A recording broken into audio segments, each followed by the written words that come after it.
Jadi yang tadinya gua kira orang itu, mereka semua udah berdiri dengan balutan kain warna hitam semua. Dan jumlahnya itu mungkin sekitar 6 atau 7 orang. Nggak ada yang ngejawab.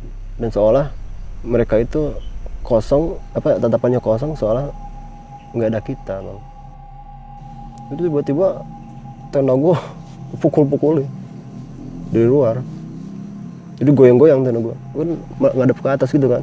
Nah, si tenda atas gua tuh goyang-goyang. Itu kan ada gua pakai ini, Bang, pakai emblem lampu tenda kan. Pakai lampu tenda, dia goyang-goyang. Wah, ditepuk-tepuk gitu kan. Siren bangun, terus dia ini. Dan di situ begitu gua nengok ke belakang, mereka berdiri, udah pada berdiri. Jadi yang tadinya gua kira orang itu, mereka semua udah berdiri dengan balutan kain warna hitam semua. Dan jumlahnya itu mungkin sekitar 6 atau 7 orang. 7 makhluk ya, 7 makhluk. Itu gua mukanya. Enggak, jadi menurut apa yang gue lihat, kalau sebutkanlah pocong ya, pocong, karena memang ada tali pocongnya. Cuman mereka itu kalau di film pocong kan biasa identik dengan warna putih. Nah, mereka ini warna hitam semua. Terus di bagian muka, kalau di film-film itu biasa ini kebuka kan, dan ada mukanya gitu. Nah, mereka itu enggak, jadi kain semua ketutup, dan ini kayak gini, ini kain ketutup, jadi mukanya ketutupan kain semua gitu, cuman berbentuk muka gitu. Cuman ketutupan kain, dan warna kainnya itu hitam, pokoknya hitam dah warnanya. Gue tuh kayak terpaku gimana gitu loh, takut. Jadi Siren kan posisi di depan, udah ya beda mungkin berapa langkah lah, dia balik lagi sampai ini nepuk pundak gue kan. Di situ gue baru sadar, dan gue langsung gimana ya, yang awal ngeliat sih gue nggak takut, Bang, bukan nggak takut, maksudnya nggak terlalu takut gitu. Cuman pas gue bener-bener disadarin Siren tuh, ketakutan gue tuh berlebih gitu loh. Akhirnya gue balik badan, gue lari sekencang-kencangnya tuh di jalur sampai gelutik. Siren juga ngikut sama. Jatuh gue berdua. Iya, gue jadi gimana sih, memang kan jalur antara pos 4 turun ke 3 itu kan agak agak gini kan turunannya. Itu gua, dan keadaan hujan, Bang. Jadi pas ngeliat itu memang agak gerimis biasa lah gitu kan. Cuma pas itu yang gua rasain ya, seingat gua hujan. Gua turun ke bawah sampai ngegelitik-gelitik. Ya mungkin kalau diibaratin ya kayak orang kejebur got sih gimana gitu kan. Dari ujung bawah sampai ujung atas tuh benar-benar kotor semua. Gue nggak ngemikirin trekking pole, gue hilang gitu kan, karena ngegelitik tuh center, gue juga nggak tahu kemana karena takut gue yang berlebih kan. Jadi mungkin kalau ada yang ngedaki ya, kalau ada yang ngedaki sekitar bulan Maret atau April lewat sana, ada trekking pole itu punya gue gitu. Kita turun, lanjut kita turun, kayaknya kan pas gue bangun dari jatuh tuh, gue nengok ke belakang tuh, mereka masih ngikutin. Itu 7 sosok tadi. 7 pocong itulah ya, 7 pocong itu masih ngikutin. Ngikutin dengan terbang atau enggak? Jadi kayak melayang. Ya kayak mungkin melayang ya, cuman kayak penglihatan gue tuh dia kayak yang ngikutin arah jalan lah gitu. Enggak terbang. Mungkin tuh beriringan, Bang. Jadi dari belakang gua tuh. Jaraknya mungkin sekitar 20 sampai 30 meter di belakang gua. Dan gua jelas ngeliatin mereka.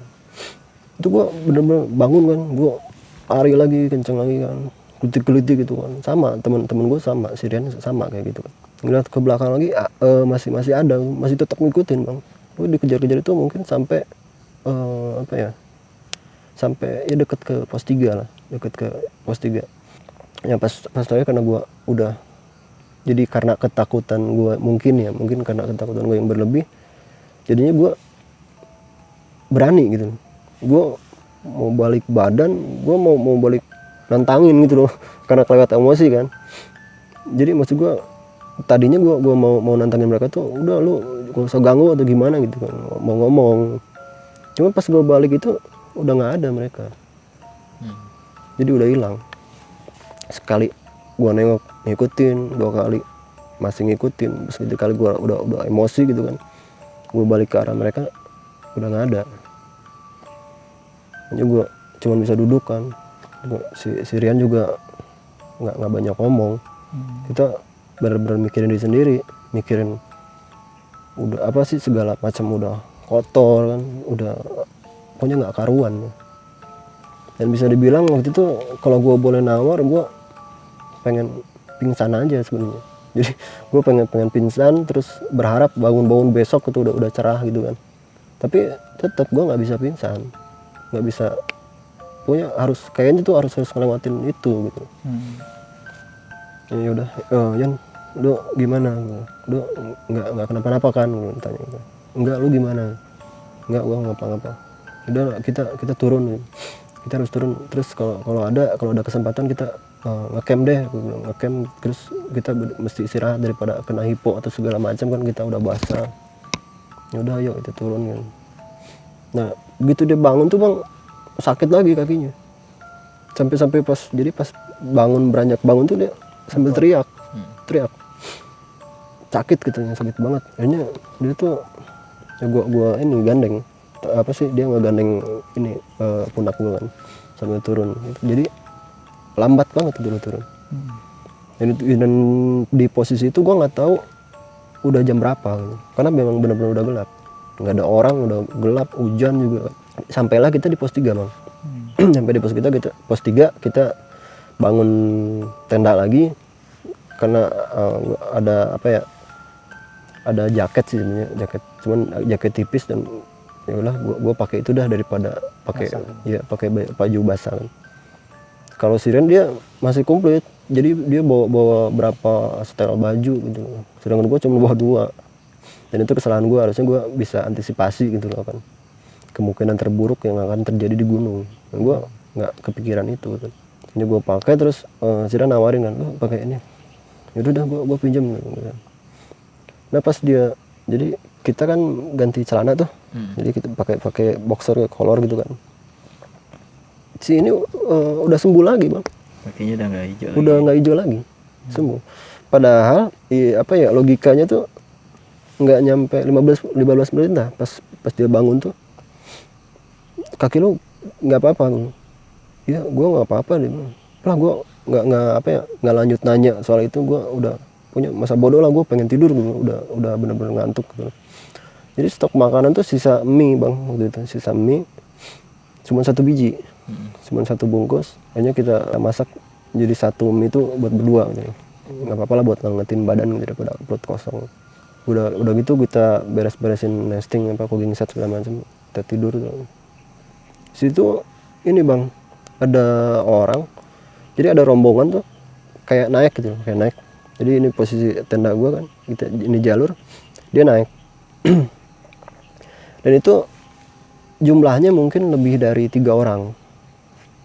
Cuman bedanya kalau yang naik ya ngobrol lah, atau kalau nggak ngobrol ya biasa gitu, kayak gimana sih naik gitu kan.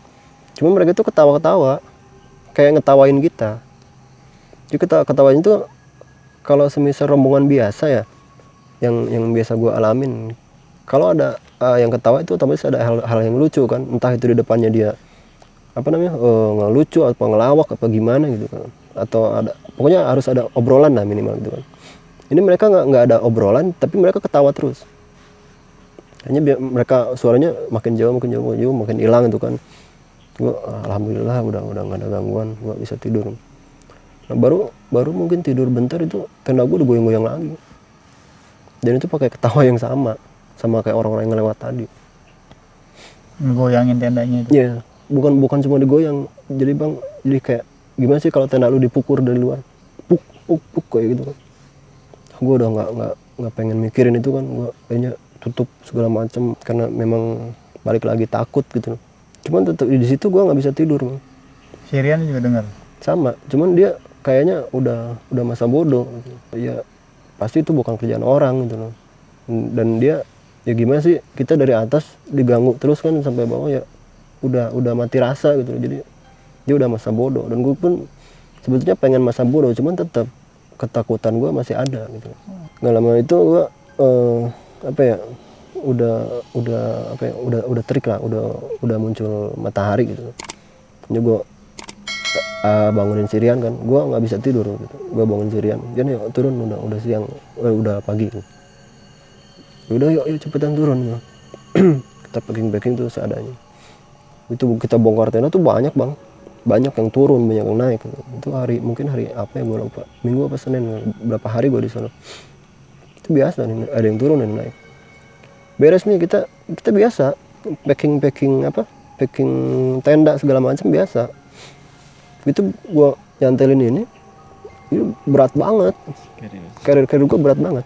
Si Rian pun ngerasain sama, cuman si Rian tuh sambil gimana ya, mukanya tuh kayak beda gitu. Kayak bukan si Rian yang biasa gue lihat mukanya, kayak ada ngambek gitu loh, kayak orang-orang marah gitu. Terus baru kelar berapa langkah gitu kan, dia ini jatuh gitu kan. Gue bangunin, jatuh, terus gue cek kakinya belum nggak hijau, jadi normal. Ya gue agak lega gitu loh. Sampai berapa kali tuh ada rombongan yang papasan kan, itu jatuh rombongan itu. Jadi seolah-olah dia tuh kayak gimana sih, kayak kecantol apa gitu loh kakinya tuh. Jadi sampai kita dibantuin, sampai dia tuh dibantuin sama rombongan ini. Bang kenapa bang? Enggak ini nyandung apa gitu.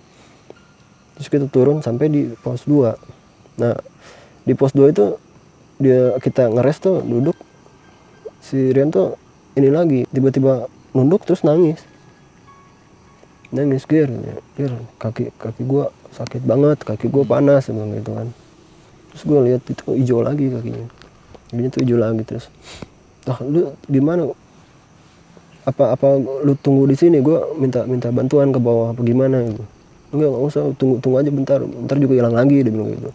Yaudah dah, mending lu tunggu di sini, gue minta air gitu. Sampai akhirnya gue turun dikit, ada rombongan tuh yang naik. Terus gue minta air kan, bang minta air ya, gue udah berapa hari stok air gue habis gitu. Dan pas turun tuh gue nggak lupa bawa air di pos 3 kan ada tuh pos mata air. Karena pikiran gue saat itu ya pengen cepet sampai bawah gitu. Akhirnya kita minta air, gue kasih dia minum. Jadi nggak gue dulu yang minum, jadi gue kasih langsung ke si Rian, lu minum dulu. Terus jadi sebelum minum gue coba pakai baca ayat kursi segala macam gitu. Terus dia minum, Yan minum, lu bismillah dulu gitu. Dan itu posisinya kita di bawah ini bang, di dekat, nggak di bawah sih, jadi ini pohon ya mungkin 2-3 meter, kita di bawah pohon yang ada kainnya itu. Dia minum tuh, bangun dia sembuh lagi, normal lagi. Alhamdulillah gitu kan. Kita yaudah yuk turun. Sampailah kita di di Candi Kete. Di situ ada ini bang, jadi posisinya pas sebelum Candi Kete itu si Rian tuh sakit lagi kakinya, cuman nggak hijau. Jadi cuma sakit doang gitu loh. Mungkin ya karena bekas jatuh gitu atau apa. Di situ ada ranger nanyain, bang kenapa bang? Mas kenapa mas? Enggak, ini saya lewat teman saya pak, bisa dibantuin nggak pak? Yaudah yuk dia digandong gitu kan. Terus baru mau nyampe baru ngelewatin si Candi Kete ini, dia teriak-teriak, temen gue tuh teriak-teriak si Dan tuh. Sakit, dia bilang panas sampai dipukul-pukulin kakinya. Mas sampein sabar nggak usah kayak gini, dia bilang. Cepetan, kita udah mau nyampe base camp, nanti di base camp tak obatin katanya. Hanya gue bantu ini tuh gue bantu ngegandeng si Rian kan, sambil gue bawa carrier-nya, sambil carrier satu itu kan, ini satu tangan gue ini. Sampailah gue di base camp. Di base camp kita dikasih air segala macam gitu kan. Terus nanya lah, ada orang salah satu rangernya, sampean naik hari apa? Hari Sabtu sih pak, Sabtu pagi. Sampean ngelakuin apa di atasnya? Nggak ada pak, nggak ada yang saya lakuin gitu. Kita naik selayaknya naik, gue bilang gitu kan. Kita nggak ada ngelakuin aneh-aneh gitu. Coba yang gue juga memang ngerasa gue ngelakuin apa sih, kan gue biasa aja gitu. Itu dia bilang, mas sampean ini nggak mungkin gitu ya. Nggak mungkin teman sampean sampai kayak gini kalau sampean nggak ngelakuin apa-apa. Gue sampai demi Allah, gue sampai bilang ya gimana sih orang yang mau yakinin orang gitu loh kalau kita tuh nggak ngelakuin apa-apa. Dan di situ akhirnya si Rian tuh ini bang nangis teriak-teriak panas terus kesurupan di situ. Si Riannya kesurupan di base camp. Ya kesurupannya itu gue nggak tahu ngomong apa karena dia ngomong bahasa Jawa. Pokoknya apa ya mungkin artinya tuh ganggu aku katanya. Gue ganggu aku katanya. No, mas katanya, sampean lihat sendiri kan, kalau sampean nggak ngelakuin apa-apa atau teman sampean ngelakuin apa-apa, sampean nggak bakalan kayak gitu. Teman sampean nggak bakalan sampai diganggu seperti ini. Akhirnya gue ceritain bang, dari mulai gue nanjak sampai gue turun ke base camp lagi, gue ngalamin apa aja gue ceritain. Jadi singkat cerita datanglah si bapak siapa namanya yang kata ranger itu, dia bilang juru kunci kuncen situ. Terus dia sadar lah tuh, si Rian tuh sadar, terus akhirnya dia mau ngaku. Jadi ya pak, sebenarnya saya tuh awal-awalan tuh ngelihat di air mancur atau kolam atau apa gitu setelah candi kete itu ada ngeliat cewek, dia bilang ngeliat cewek, terus mau saya bantuin tapi ya sama teman saya nggak boleh katanya. Hanya kita naik sampai pos 2, saya kebelet pipis, dia bilang. Saya pipis di pohon pak katanya, di pohon belakang di pohon yang pakai kain itu, dia bilang. Dan pas begitu saya beres ini, saya nengok ke belakang balik badan, itu ada bapak-bapak, dia bilang gitu. Ya mungkin kakek-kakek gitu, dan raut mukanya itu benar-benar marah, dia bilang gitu. Akhirnya saya cuman bisa minta maaf, dia bilang gitu. Cuman dia nggak jawab apa-apa pak katanya, dia benar-benar kayak marah gitu. Cuman itu mas katanya. Iyalah mas, sampean itu bukan tempat itu katanya, bukan tempat kencing, dia bilang gitu. Itu makanya kita pasang kain itu karena pohon itu kita ini keramatkan, dia bilang kayak gitu. Ini dia Siren tuh cuma nunduk gitu. Terus Senvan apa lagi gitu. Ya nggak ada apa-apa pak, cuman itu aja, dia bilang gitu. Saya cuman ya tapi untungnya pas waktu kita nyasar saya ini kan saya bawa penjaga, dia bilang, kata Siren bawa penjaga. Jadi dia ngeluarin di kantong celana belakang itu ada ini bang, semacam jimat. Ya mungkin segede rokok gini kan, cuman ya kurang segede gini lah. Itu tanduk rusa tanduk apa gitu. Ya dan katanya itu buat ngejaga dia katanya, jimat gitu loh. Wah pantesan katanya. Sampean itu kalau sampean datang ke suatu tempat, sampean nggak yang bukan daerah sampean, kira-kira yang lain suka nggak gitu. Tapi ini kita ngomongin bukan secara manusia ya katanya. Katakanlah harimau, kalau harimau datang ke tempat lain otomatis yang kelompok lain nggak suka, dan yang nunggu di sini nggak suka katanya, nggak suka sampean bawa penjaga kayak gini. Ini kita minta maaf tuh, terus kita suruh mandi di situ gitu. Gue juga ikut mandi, mas sampean juga ikut mandi biar sampean juga nggak digangguin, nggak diikuti. Ya kita lama tuh kan ngobrol kan, nyampe lah mungkin jam 2 atau jam 3 gitu. Akhirnya kita pamit segala macem, makan kan, pamit terus turun bermotor. Gitu, gue yang bawa gitu kan.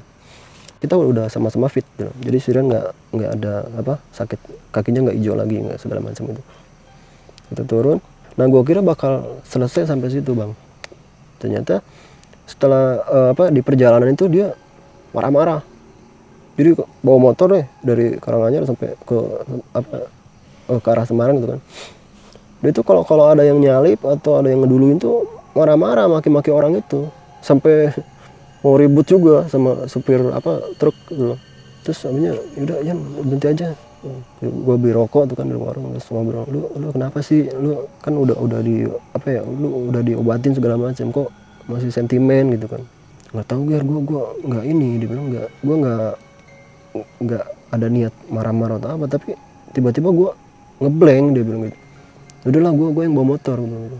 Akhirnya gue yang bawa motor gitu. Jadi sampailah kita ya sebelum maghrib tuh sampailah di kosan gue di Semarang.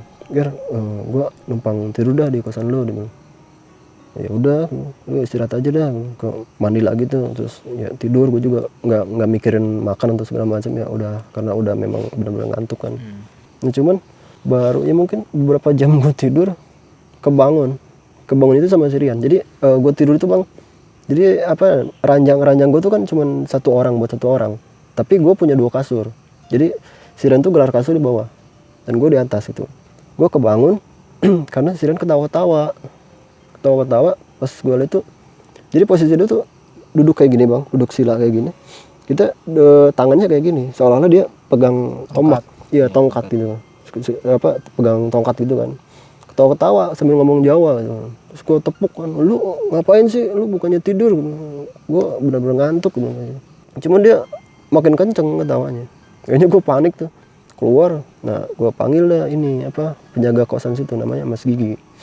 Mas tolongin mas, teman-teman gue ini kesurupan kayaknya gitu. Dia samperin tuh sampai banyak orang teman-teman kosan tuh pada ngeliatin karena ketawanya tuh kencang banget. Manggil lah Ustadz, ceritanya manggil Ustadz. Cuman berapa menit gitu dia bisa sadar, terus tidur, jadi lagi kesurupan lagi, teriak-teriak lagi. Jadi gitu terus sampai mungkin ada sejam lah, ada kayak gitu terus. Akhirnya gue inisiatif nelfon omnya tuh orang Semarang juga, cuman dia tuh terbilang kayak apa ya, ustadz ya, punya ya ustadz lah, katakan ustadz gitu. Terus dia datang tuh agak lama juga karena agak jauh jaraknya kan. Dia datang bawa mobil, terus nanya, "Gir, kamu habis dari mana?" Katanya. "Habis dari Lawu, Om." "Oh, terus ada kejadian apa?" "Ya nggak ada sih Om." Terus akhirnya ya dia cepat ngobatin tuh si Rian. Karena jadi lagi kan diobat di apa ya, mungkin interaksi gitu kan.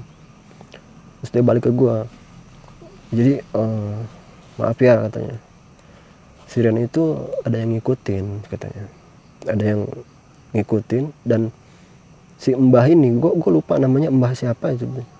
Si mbah ini minta buat dibalikin katanya malam ini juga. Kalau nggak dibalikin katanya, si Rian akan dibawa ke alam mereka katanya. Aduh, gue bilang, gue ngantuk kan, badan udah nggak enak segala macam kan. Terus jadi saya harus naik lagi nih Om gitu.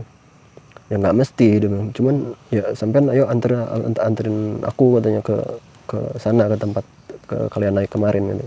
Anjir ya mau nggak mau tuh. Cuman gimana ya, kayak si Rian tuh kayak sadar nggak sadar gitu loh. Nggak netep kesurupan atau nggak netep sadar gitu. Cuman ya udahlah, kita paksa tuh bawa ke depan. Akhirnya gua duduk tuh di belakang sambil jagain dia kan, takut kenapa-napa. Si omnya cuman nyupirin, jadi berasa pakai supir pribadi gitu. Kita nganterin ke sono, terus sampailah kita di base camp gitu. Di situ nggak ada orang bang. Mungkin kalau yang gue inget ya jam 10 lah, setengah 10, jam 10-an gitu. Itu nggak ada orang. Hanya Ger katanya, kamu tunggu sini, Om mau cari, saya mau cari ini katanya, mau cari orang katanya. Ya udah Om, ya tunggu ya di sini, jangan lama-lama sih gitu kan. Jadi turun tuh cari orang. Hanya dia datang bawa juru kunci yang ngobatin gua sebelum balik itu. Terus ngomong-ngomong segala macam, gue turun. Nah gue ini kan karena badan gue udah bener-bener nggak enak. Ya gue ngobrol, Om kalau saya nggak ikut gimana ya? Kita harus naik lagi apa gimana? Gue bilang gitu. Nggak katanya, nggak perlu naik katanya. Kalau kamu ngantuk ya kamu tidur aja, nggak apa-apa di mobil, tunggu katanya. Kayaknya ya udah gue tunggu di mobil gitu kan. Ya mungkin gue tidur terus kebangun. Nah, mereka udah katanya udah alhamdulillah katanya udah kelar. Nah, si Rian juga udah biasa gitu, cuman dia ya tetap lemes, mungkin capek kali. Jadi gue duduk, kita balik ke kosan. Ya mungkin sekitar jam berapa itu, udah mau pagi. Nah dari situ alhamdulillah sih bang, udah. Jadi poinnya tuh mungkin karena perbuatan si Rian yang selalu apa ya, ngomong kasar atau apa gitu kan. Atau terus karena kencing katanya, terus karena ya dia bawa jimat itu aja. Dan yang terakhir gue mau infoin temen gue ini, Rian itu tahun lalu, jadi gue apa, setelah gue beres kontrak kerja di Semarang itu gue dipindahin ke Balikpapan. Dan sampai saat itu gue nggak ada kontak lagi sama dia. Alas kontak. Ya lost kontak. Nah terakhir itu tahun kemarin 2019 mungkin bulan Juni ya, Juni.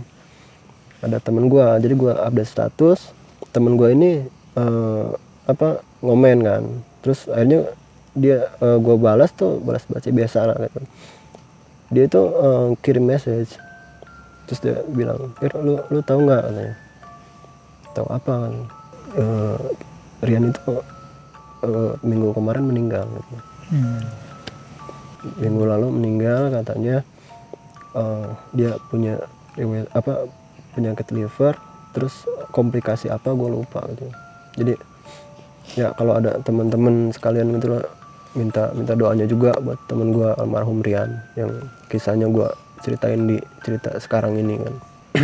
Ya udah itu aja sih bang. Sip. Panjang Panjang. tapi beralur ya. Maksudnya kalau skip satu kita nggak paham ceritanya. Iya, harus disambung terus. Banyak pesan yang mungkin agak sama dengan cerita di Samawe beberapa ya.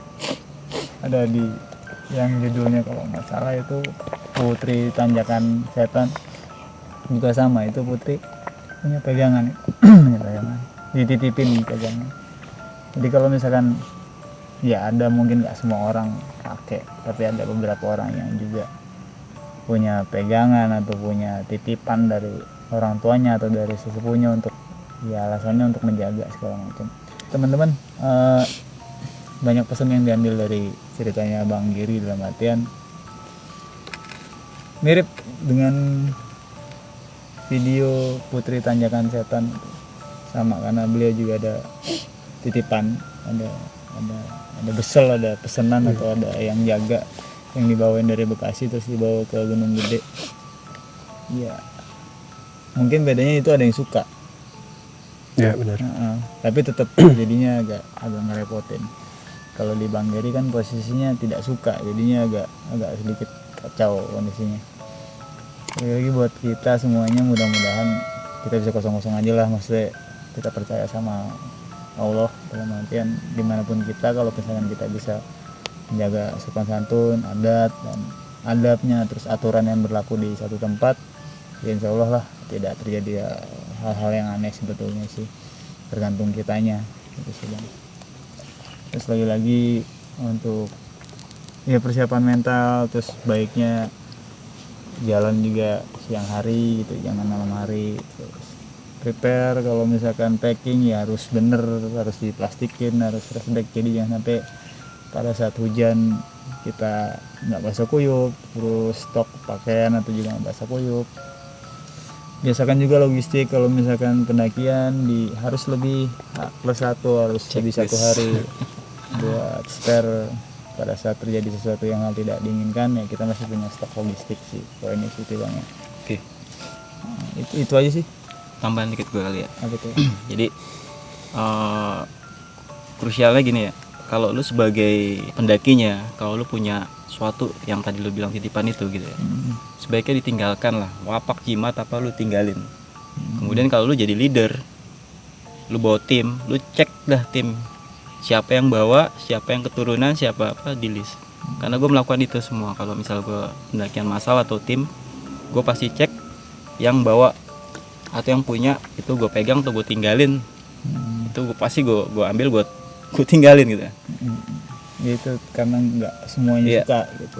Dan kalau yang punya keturunan biasanya gue labelin pakai tita atau segala macam. Jadi gue ada wawancara sedikit, lo punya apa keturunan apa gitu. Emang agak ribet sih, tapi gue ngelakuin kayak gitu kalau gue naik. Itu aja sih paling mencegah ya. Iya, mencegah. Siap. Terus buat teman-teman semuanya, mudah-mudahan almarhum Rian sekarang di posisi terbaik di sisi Allah Subhanahu wa taala. Mudah-mudahan ya beliau tenang lah ya. Dan mudah-mudahan Bang Giri juga jadi pengalaman yang berharga ya. Maksudnya dari mulai orang yang skeptis, jadi ya bukannya harus percaya hal seperti itu, enggak. Jadi setidaknya memahami atau ya sudahlah, memang itu ada walaupun kita beda alam. Jadi teman-teman, makasih banyak sudah support dan nonton video dari Samawe Adventure. Terima kasih. Salam santai. Assalamualaikum warahmatullahi wabarakatuh. Waalaikumsalam Waalaikumsalam warahmatullahi wabarakatuh. warahmatullahi wabarakatuh.